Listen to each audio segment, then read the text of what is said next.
Hi friend, आज मी ना बांगडा आणला आहे बघा.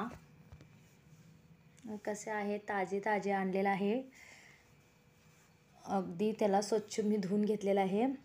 अगदी बांगडा 1 किलो आहे. 1 किलोमध्ये 7 बांगडे बसलेले आहे बघा. चला तर मग आता मी फ्रायसाठी तयारी करते. लिंबू पिळून घ्यायचं म्हणजे छान लागते. त्याच्यासाठी लिंबू घातल्यानंतर मग चवीनुसार मीठ, फ्राय करण्यासाठी नाही का असं लावून घ्यायचं. मग चटणी कसं तुम्हाला सांगतो, तुम्ही कुठलं पण चटणी वापरू शकताय किंवा दुकानातली चटणी वापरू शकताय किंवा ह्याच्यातली. हे बघा, मी हळद घेतलेला आहे. आणि चटणी म्हणजे आपल्या घरातली बी चटणी खूपच चांगलं असते.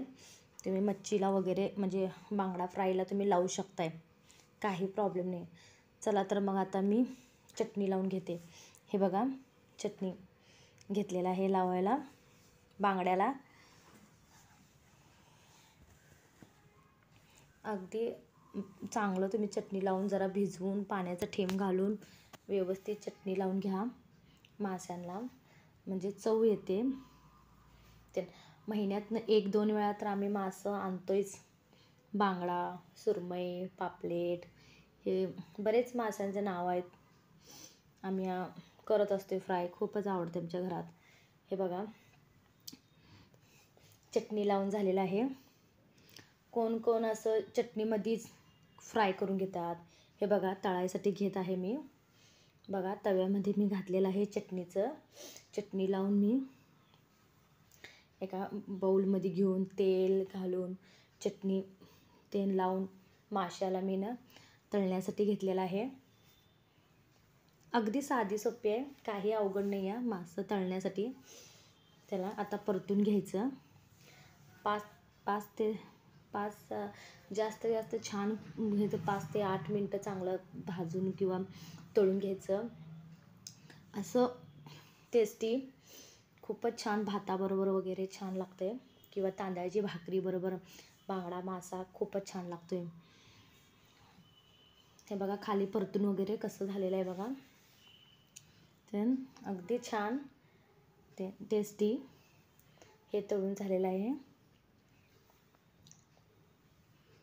कोणाला कोणाला बांगडा मासा आवडत आहे. मी आता रव्याचा मासा म्हणजे रव्यात फ्राय करून घेतलेला आहे. रवा घेतलेला आहे. हे बघा, आता तुम्हाला रवा वरती दिसतच असेल बांगड्याला. ते मी रवाला लावून घेतलेला आहे. चटणीचं तर मी फ्राय करून साईडला ठेवलेलं आहे. आता मी रव्याचं फ्राय करून घेत आहे. अगदी साधी सोपी आहे, काही तर हे नाही आहे, अवघड नाही आहे. तुम्ही नक्की ट्राय करा.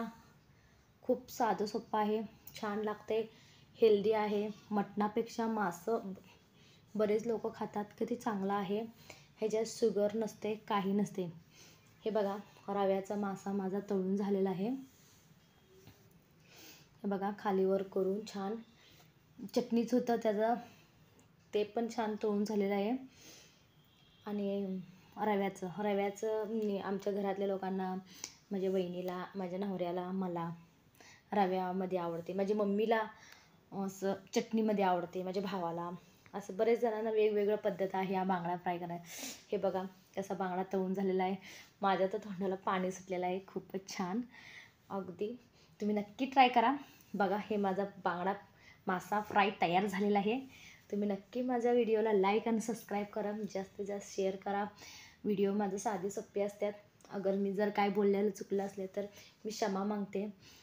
बाय. हॅप्पी.